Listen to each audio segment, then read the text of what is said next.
Alors mes cocos, comment vous allez? Moi je vais pas bien, je vais vous le dire, je ne vais pas bien parce que ce qui arrive au football camerounais, c'est très très grave. 24 arbitres pris dans les mailles du filet pour des questions de Djambo. Nous sommes les Camerounais vont comprendre ce que c'est que le Djambo. Mais pour ceux qui sont de l'autre côté, ça veut dire des jeux de hasard, ils ont été pris par les mailles du filet. Oui. C'est très très grave dans le football camerounais. Également, dans ce programme, on va parler de la suspension du quatrième vice-président de l'Africa Foot, M. Ndialakwa Junior. Que se passe-t-il véritablement du côté de l'Africa Foot? Qui a dupé qui également? On va donner quelques petites pépites comme ça parce que vous savez que demain, d'ailleurs, vous avez la possibilité de nous retrouver du côté du stade Mbappé-Lépée. Il y aura les demi-finales de la Ligue régionale de football du littoral, donc c'est assez important. Également, on va vous donner des pastilles parce que les bonnes bad jobs ont décidé de fumer le calmette de la paire. Mais surtout, n'oubliez pas, mes cocos, vous devez vous abonner, vous devez liker et surtout laisser des messages parce que savoir compter, c'est très important. 1, 2, 3.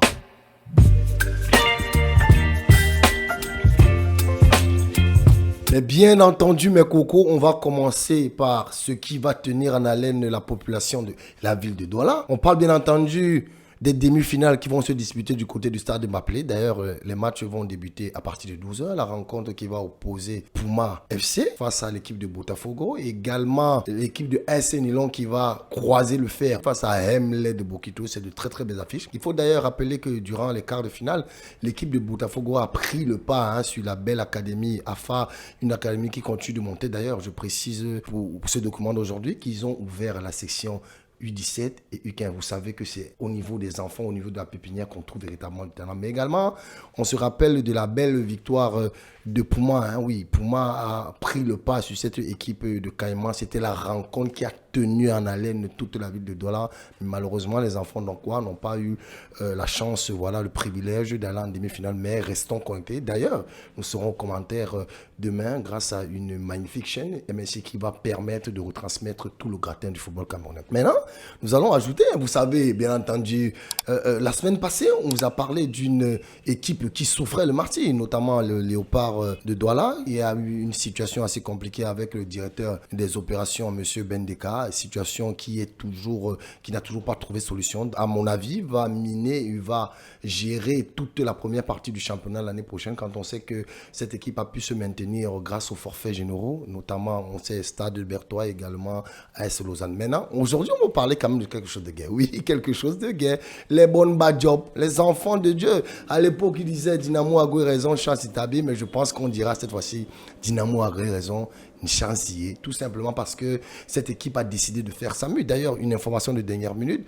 l'attaquant star, l'attaquant vedette de cette équipe, le jeune Malep, a pris la décision d'aller du côté de l'Angola. Une décision qui, ma foi, je trouve assez précipitée parce que je pense quand même qu'il avait encore du temps de parfaire ses armes. Mais c'est un choix, il va falloir le respecter.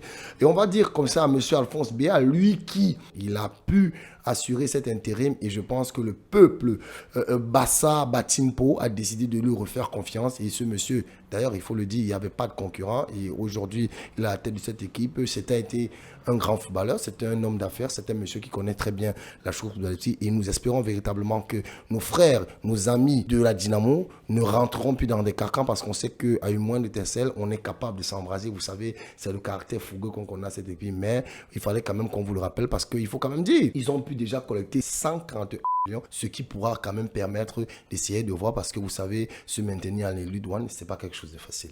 En seconde partie, on va revenir sur une situation assez rocamboleuse dans le football camerounais. On se rappelle dans les années antérieures, on avait beaucoup tendance à parler des championnats qui n'arrivaient pas à leur terme. Et également des présidents qui ne payaient pas régulièrement les footballeurs. Mais cette année, on va vous l'avouer, il y a eu énormément de frasques, et notamment des frasques venant du corps arbitral. Oui, durant toute la saison, on va d'ailleurs dire, à partir de la troisième saison, on a vu des équipes porter réclamation au motif de ce que les arbitres n'étaient pas au niveau. On avait titillé la commission centrale arbitrale, mais celle-ci a décidé de s'auto-dégir en traduisant 24 arbitres, je dis bien 24 arbitres au niveau des juridictions compétentes de l'Africa Foot. Tout simplement parce que certains arbitres, bien connus d'ailleurs, allant des assistants, futsal et même du beach soccer, ont été épinglés. Je dis bien 24 arbitres au motif de ce que certains auraient perçu de l'argent, certains auraient parier sur des matchs que d'ailleurs eux ils dirigeaient. On se pose la question de savoir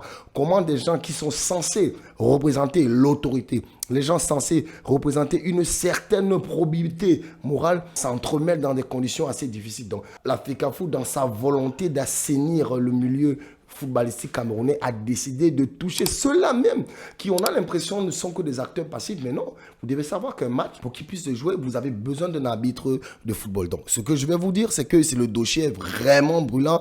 Maintenant, on attend véritablement le verdict qui sera rendu par les institutions compétentes, les juridictions compétentes, tout simplement parce que on pense que si cela n'avait pas été fait, l'année prochaine, on ne sait pas dans quel championnat on ouvre. Donc, on espère véritablement qu'on a une certaine batterie sera mise en place pour qu'on puisse nous débarrasser de ceux-là même qui ont décidé de tirer le football camerounais vers le plus bas. D'ailleurs, il faut quand même dire qu'il y a certains arbitres qui seront promus. On a mis une commission spécialisée pour s'assurer de la bonne formation de ces administrateurs du football. Également, vous savez que c'est un corps de métier représenté notamment au niveau de la FECAFOOT. Donc, c'est un dossier très brûlant qu'on va suivre tout au long de cette semaine. On va continuer comme ça à vous donner des pastilles, des petits bonbons, des trucs très fins, des petites séries comme ça parce que c'est assez important.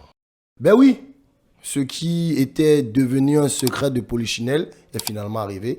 Monsieur Ndialakwan Junior a été débarqué. On sait que la situation est assez tendue, mais on va quand même dire que le comité d'urgence de la FECAFOOT qui s'est réuni il y a quelques semaines, il y a quelques jours, a décidé de suspendre monsieur Ndialakwan au motif de ce que ce monsieur n'aurait pas respecté les règles inhérentes au fonctionnement et répondant au statut de la FECAFOOT. Petit rappel des faits.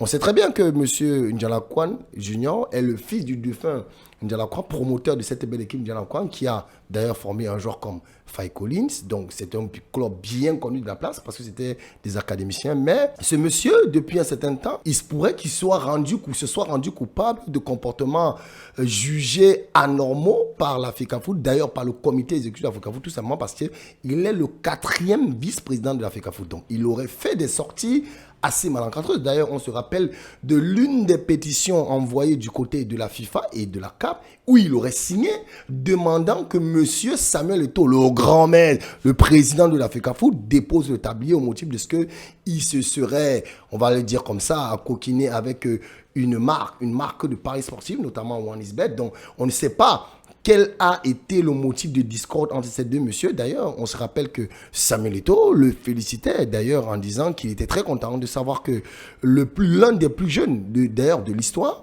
il a moins de 40 ans. Je pense qu'il a 39 ans. Il est 4e vice-président. Donc, on avait vu cela comme une volonté de travailler avec la jeunesse. Mais aujourd'hui, on se voit. Qu'est-ce qui se passe véritablement entre M. Ndialakwan et M. Samuel Eto'o? Il y a quelques jours, le comité d'urgence s'est réuni en visioconférence, il faut quand même le dire.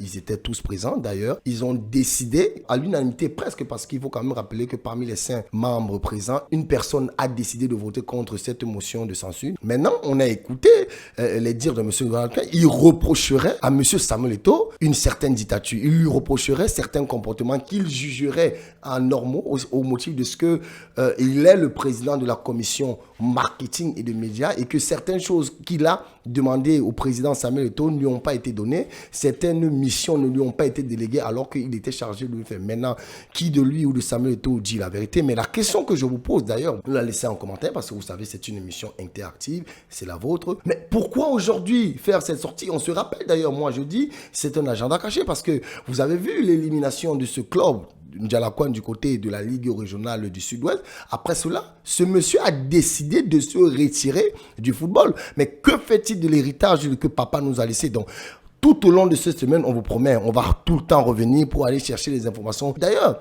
il a précisé que lors d'une de ses sorties devant un média bien connu de la place, il a précisé qu'il n'allait pas démissionner. Je ne sais pas si on va le démissionner, mais qu'il n'allait pas démissionner parce que s'il partait, beaucoup de jeunes Camerounais seront laissés à l'abandon. Il estime qu'il est la tête des sans-voix. Il estime que ceux qui travaillent avec Samuel Eto'o n'ont pas assez de points pour lui dire la vérité. Et donc, c'est une situation assez caduque. Et on sait très bien que durant toute cette saison, la FECAFOOT a eu énormément de problèmes. La FECAFOOT, d'ailleurs, tout à l'heure, on parlait des arbitres, mais aujourd'hui, on parle d'un vice-président, 4e d'ailleurs, qui a décidé de se mettre en marge des statuts et règlements de la FECAFOOT. D'ailleurs, vous allez les voir dans l'article 42 2 des statuts d'Africa Foot, alinéa 1 et 2, vous verrez véritablement les faits qui sont reprochés à monsieur Ndjalakwan Junior. Bien entendu, nous sommes arrivés au terme de ce magnifique programme. On vous a promis, comme ça toute la semaine, on va vous donner des choses assez croustillantes, effectivement, parce qu'il y a tellement de choses à dire sur le football camerounais. Mais n'oubliez surtout pas, les gars, il faut liker,